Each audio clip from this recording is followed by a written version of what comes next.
Chaque dimanche soir, l'univers te pose une question silencieuse. Et maintenant, que vas-tu faire de ta vie cette semaine? Il est minuit moins une, pas seulement sur l'horloge du monde, mais aussi sur l'horloge de ta vie.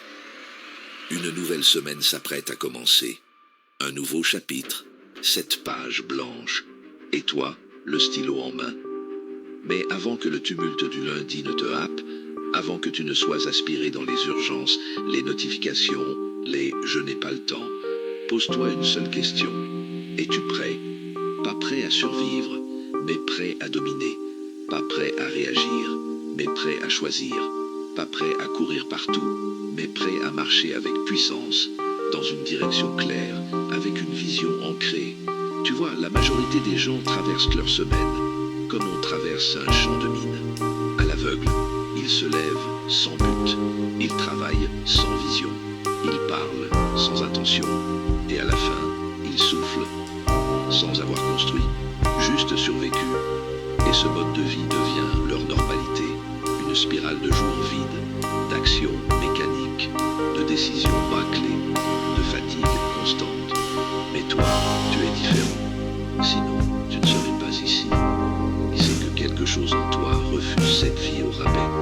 Quelque chose en toi crie « Stop, je veux plus, je veux mieux, je veux vivre pleinement, pas juste cocher des cases. » Et tu as raison, parce que la vérité est simple, ta semaine n'est pas un hasard. Elle est une construction, une fondation. Et toi, tu en es l'architecte.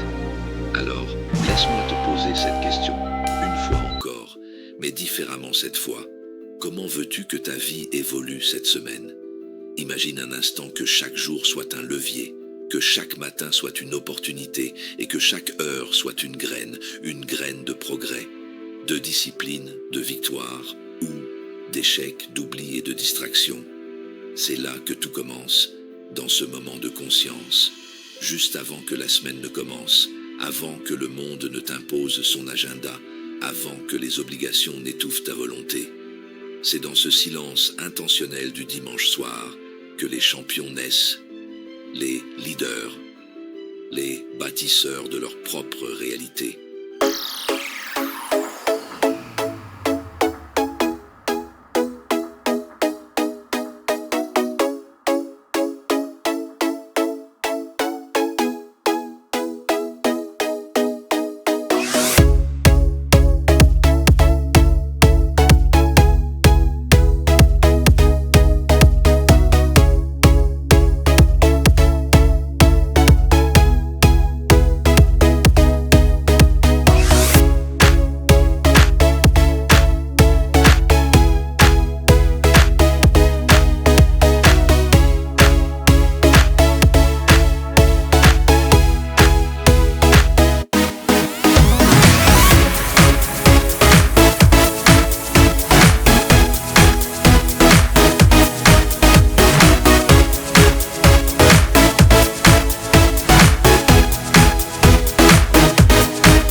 Puissante, celle qui transforme l'homme distrait en un homme centré, ancré, aligné. Regarde autour de toi. Tout ce que tu vis aujourd'hui est le fruit de tes choix d'hier. Et tout ce que tu vivras demain dépend de ce que tu fais maintenant. Tu veux du changement? Il commence ici. Pas lundi matin dans le métro. Pas mardi à la pause café. Pas vendredi quand tu réalises que tu as encore laissé passer une semaine de plus. Il commence là, dans ce moment que tu prends, volontairement, pour préparer ta victoire. Et cette victoire, elle n'a rien d'abstrait. Elle est stratégique, tangible, mesurable. Elle commence par la clarté sur tes vraies priorités, l'organisation intelligente de tes tâches, une planification structurée, pas juste remplie, de la flexibilité maîtrisée pour accueillir l'imprévu, et surtout, l'état d'esprit, le mindset, cette source invisible qui colore toute ta réalité. Tu crois que c'est trop simple, trop évident? Alors, pourquoi si peu le font? Parce que la simplicité demande de l'honnêteté, et l'honnêteté demande du courage. Le courage de regarder en face ce que tu fais de ton temps. Le courage de dire « ce que je fais n'est pas suffisant pour devenir qui je veux être ». Et surtout, le courage de changer. Alors, je veux que tu prennes un engagement, pas envers moi, pas envers un programme, mais envers toi-même. Prends cette soirée pour poser ta vision, écrire tes priorités, planifier tes blocs d'action, organiser ton espace, définir ton rituel de départ, et surtout, revenir à toi. Revenir à ce feu que tu avais peut-être oublié, ce feu qui dit « ma vie m'appartient, ma semaine aussi, et je vais la construire, pas la subir ». Ce que tu t'apprêtes à écouter n'est pas un sermon, pas une to-do list de plus, mais un rappel puissant que chaque semaine est une opportunité de transformation, que chaque minute que tu prépares aujourd'hui t'épargne des heures de confusion demain, et que le succès est une habitude, pas un événement. Alors avant d'entrer dans ta semaine, entre en toi, ralentis, respire, prépare et avance avec intention.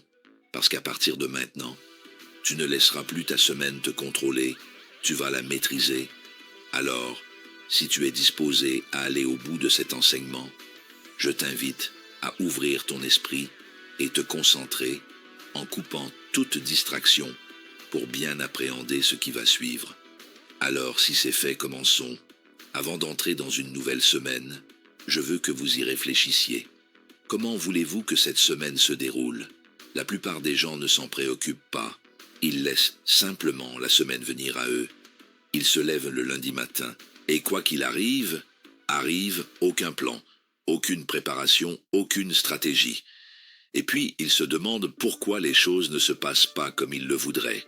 Voici donc la clé. Ne laissez pas la semaine vous contrôler. Prenez le contrôle de votre semaine. Maintenant, posez-vous cette question. Avez-vous déjà remarqué à quel point vous vous sentez différent quand vous êtes prêt? Quand vous avez pris un peu de temps pour réfléchir avant de foncer tête baissée? N'est-ce pas incroyable de constater comme tout se passe mieux quand vous savez ce que vous voulez et comment vous allez l'obtenir? C'est exactement de cela qu'il s'agit aujourd'hui. Préparer le terrain pour réussir avant même que la semaine ne commence. Le succès ne vient pas par hasard. C'est quelque chose que vous concevez, quelque chose que vous planifiez. Et la meilleure façon de commencer, c'est de prendre un moment pour réfléchir à ce que vous voulez accomplir. Parce que si vous le faites, si vous prenez juste un peu de temps avant de commencer, cela changera complètement la manière dont vous vous sentez et dont vous allez vous comporter tout au long de la semaine. Alors la première étape, c'est la clarté. Avant que la semaine ne démarre, soyez clairs. La clarté, c'est le pouvoir. Beaucoup de gens entament leur semaine avec des objectifs vagues. Aucune direction, aucune priorité. Et que se passe-t-il? Ils se perdent dans les mauvaises herbes, ils s'occupent de tout, sauf de ce qui est important. Ils s'égarent dans les détails, et les vraies priorités passent à la trappe. Alors je vous le dis, arrêtez-vous un instant et faites le tri, demandez-vous. Quelles sont les 2 ou 3 choses les plus importantes que je dois accomplir cette semaine? Quelles tâches, si je les réalise, me feront réellement progresser? Il n'est pas nécessaire d'avoir une longue liste. En réalité, mieux vaut qu'elle soit courte. Concentrez-vous sur quelques actions clés. C'est là que votre énergie doit aller. Pas éparpillée, mais concentrée comme un laser sur ce qui compte vraiment. Applique la règle des 80-20. Voici un principe que j'ai appris il y a longtemps, la loi de Pareto. 80% de vos résultats proviennent de 20% de vos efforts. Pensez-y. Une petite partie de ce que vous faites produit la majorité de vos résultats. Le problème, la plupart des gens passent leur temps sur les 80% restants, ceux qui ne génèrent presque rien. Ils sont occupés, mais pas productifs. Vous voyez la différence? C'est pour ça qu'il est crucial d'être clair sur ce qui compte vraiment. Quelles sont ces activités à forte valeur ajoutée? Qui vous rapproche concrètement de vos objectifs? C'est là que vous devez investir votre temps. Avec intention, avec discipline. Voici la deuxième étape. L'organisation, une des choses les plus frustrantes dans la vie, c'est de se sentir dépassé. Avoir trop de choses à faire et pas assez de temps. Et souvent, cette sensation vient simplement du fait qu'on ne s'organise pas. Les tâches s'accumulent. On perd de vue ce qui est important. Et un jour, on se retrouve enseveli sous une montagne de choses inachevées. Mais bonne nouvelle, ça n'a pas besoin d'être comme ça. Si vous prenez un peu de temps pour planifier et organiser votre semaine, vous allez vous sentir beaucoup plus clair et beaucoup plus calme. Pas besoin d'un planning hyper complexe, ni d'un code couleur sur 7 colonnes. Juste une feuille, une liste et un peu de logique. Notez vos tâches, puis hiérarchisez-les. Qu'est-ce qui est urgent? Qu'est-ce qui est important? Qu'est-ce qui peut attendre? Trop souvent, nous laissons l'urgent écraser l'essentiel. Mais ce sont les choses importantes, souvent silencieuses, qui déplacent réellement les lignes. Alors planifiez-les, bloquez du temps pour elles. Parce que si vous ne le faites pas, elles ne se feront jamais. Troisième étape, planification. Si vous ne planifiez pas votre temps, quelqu'un d'autre le fera à votre place. Et si vous ne décidez pas où votre journée doit aller, elle ira là où les distractions l'amèneront. J'ai entendu un jour quelqu'un dire « Montre-moi ton calendrier et je te dirai ce qui compte vraiment pour toi. » Et c'est vrai, vous voulez savoir ce que quelqu'un valorise, regardez comment il passe son temps. Alors voici ce que je vous invite à faire. Avant le début de la semaine, asseyez-vous et planifiez. Bloquez du temps pour vos tâches essentielles. Écrivez-les noir sur blanc. Intégrez-les dans votre agenda. Traitez-les comme des rendez-vous avec vous-même. Et surtout, ne négligez pas votre propre bien-être. Prévoyez aussi du temps pour vous, pour votre santé, vos relations, votre croissance personnelle. Parce que si vous ne prenez pas soin de vous, vous ne serez pas en état de prendre soin de quoi, ou qui, que ce soit d'autre. Cela veut dire faire de l'exercice, vous détendre, lire, passer du temps avec les gens qui comptent, et surtout, laisser de la marge. Qu'est-ce que j'entends par là? Du temps libre, flexible, non planifié.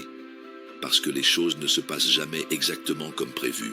Il y aura des interruptions, des imprévus, des retards.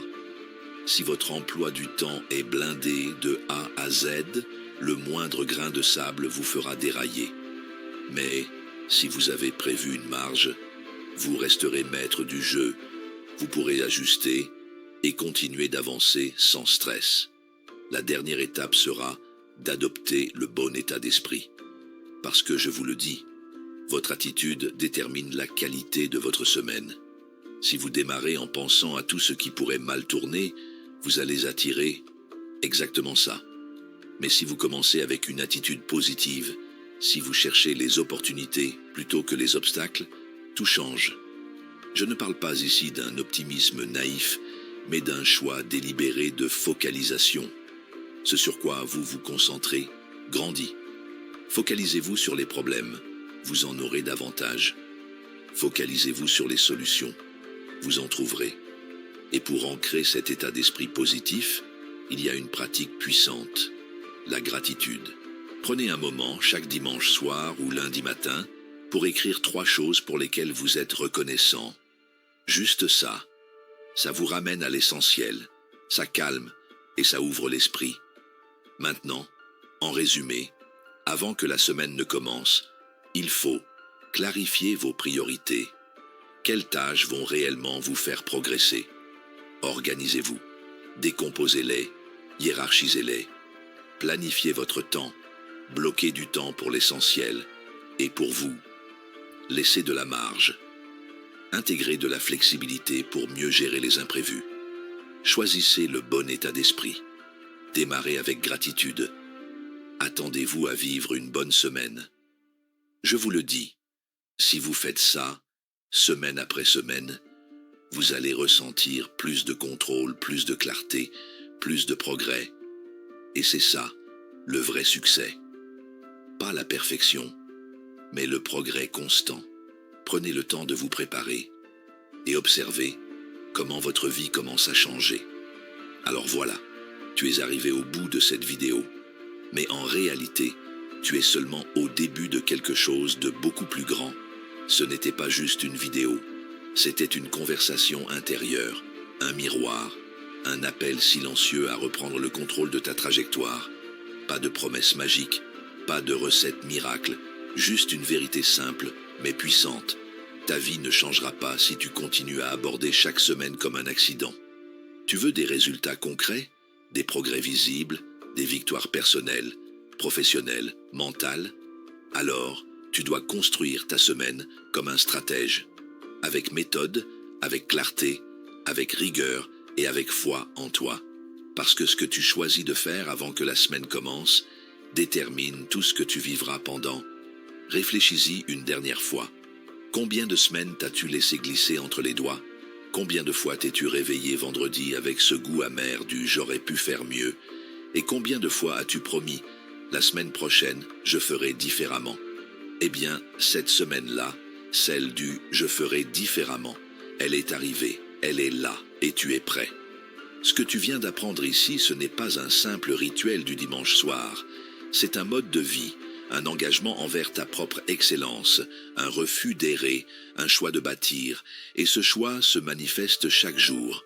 Quand tu dis non à la distraction, quand tu bloques du temps pour l'essentiel, quand tu dis oui à ce qui te rapproche de ta mission, quand tu ne te lèves plus sans but, quand tu cesses d'attendre que la motivation tombe du ciel, et que tu deviens toi-même ta propre source d'élan. Souviens-toi, le succès n'est pas bruyant, il n'est pas spectaculaire, il est discret, patient, intentionnel. Il se cache dans les détails, dans une feuille de papier bien remplie, dans une tâche bien planifiée, dans une matinée bien entamée, dans une respiration consciente avant d'ouvrir ton téléphone, dans une priorité respectée, dans une pensée claire, dans une habitude répétée. Et c'est ainsi que la semaine, puis le mois, puis l'année, et enfin ta vie entière change. Alors avant de finir d'écouter cette vidéo, fais une dernière chose. Engage-toi, pas demain, pas quand tu auras le temps. Maintenant, ouvre ton carnet, écris tes priorités, bloque tes créneaux, clarifie ton intention, et entre dans cette semaine comme un guerrier entre dans l'arène, préparé, calme, centré, inarrêtable, parce que cette fois, ce ne sera pas une semaine de plus. Ce sera la première d'une série de semaines transformées, conçues, maîtrisées, vécues avec puissance. Et ça change tout.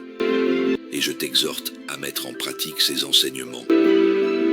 Sur ce, je te dis à très vite pour de nouvelles explorations. À bientôt.